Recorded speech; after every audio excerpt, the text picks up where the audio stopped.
This week we have two Parshas, the Parsha of Behar, the Parsha of Bechukosai2. Parshas Behar discusses the laws of Shemitah. Shemitah is the 7th year counted by the Jewish court system, and on that 7th year, farmers are not allowed to do any type of farm work. They have to put aside all of their plowing, their seeding, their gathering, so on, and leave their fields entirely, not to do any work whatsoever on their fields. This is a tremendous test for those farmers, and the purpose of this law is to bring about a trust in God, that it's not necessarily the work of our hands that bring us sustenance, that gives us support financially and so on. It's God's divine providence. He is the one who provides us with our needs. Whether we work, whether we don't work the fields, we will have what to eat no matter what. Now the Torah, of course, discusses this challenge. The Torah says, if you shall say, what will I eat in the 7th year? What am I going to eat in the 7th year? If I don't work the fields, let's be practical. No work, no food. There'll be no plants, I can't gather, I can't seed, I can't prune, I can't do anything. So how in the world am I going to eat?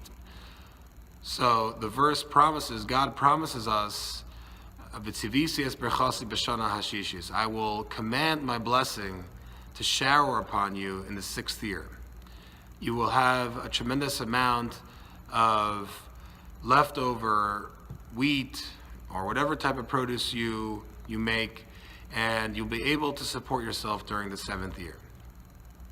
That's the simple understanding of the verse. That in the 6th year, God will make it that you'll have a tremendous amount of leftover produce, and therefore you'll be able to sustain yourself during the 7th year. The problem is that there is a book called the Toras Kohanim, which comes from the times of the Mishnah, very early.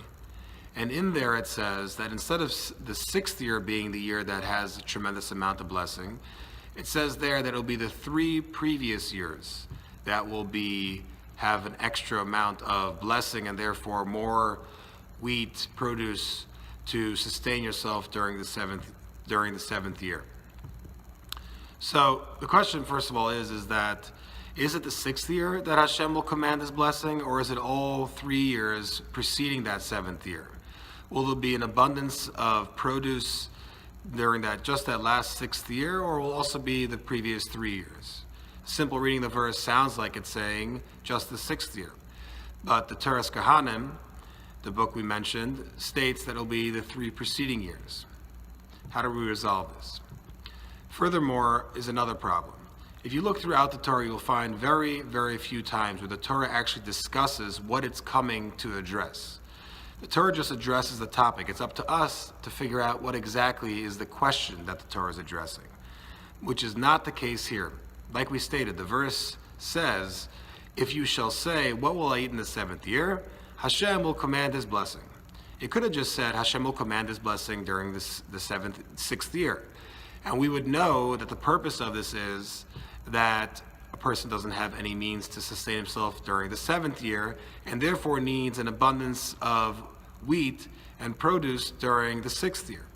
Why does the Torah have to articulate the question that the phrase is coming to address? To this, a combination of both Noam Elimelech and Rabbi Teitelbaum, the Rebbe of Satmar, say the following answer. Normally, what happens is that there is blessing showering down from heaven at all times. God provides us with our needs, no matter what. Our needs may be great, our needs may be very small, but what we actually need, what is necessary for us, is always provided for us. So, if a person has the proper amount of emunah and bitachon, trust and faith in God, he won't ask this question. God commanded me to leave the fields alone during the 7th year, and that's what I'm going to do because God told me to, and God would never abandon me because of some mitzvah. And therefore I have full trust in God that He will give me enough to be able to survive that 7th year. But, says the verse, if you're going to ask the question, if you lack in trust and faith in God, and you think that if you lay the fields fallow, then nature will have its hand, and without any food, any produce coming from the fields, how will you sustain yourself? If you could ask that question, if you don't have the proper amount of trust and faith in God, then on the 6th year, I will command my blessing. Meaning that those who trust in God fully, they will have 3 years of blessing preceding the 7th year. But those who ask the question, how can God abandon me in the 7th year?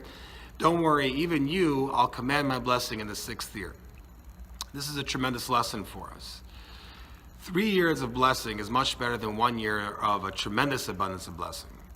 Because the more we produce, the more we have to preserve, the more we have to make sure that what we have is protected and kept safe. And the great surplus that we have in just 1 year will create a large amount of work, as opposed to 3 years of a steady amount of abundance. And this is God's true blessing.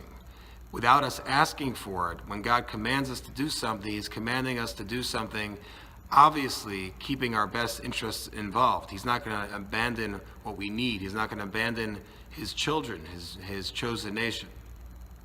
And that is the lesson we see from this verse, that we have to trust in God. And when we ask a question, we may not get the answer that we really want. And we have to always trust that God has these well springs of blessing that shower down from heaven.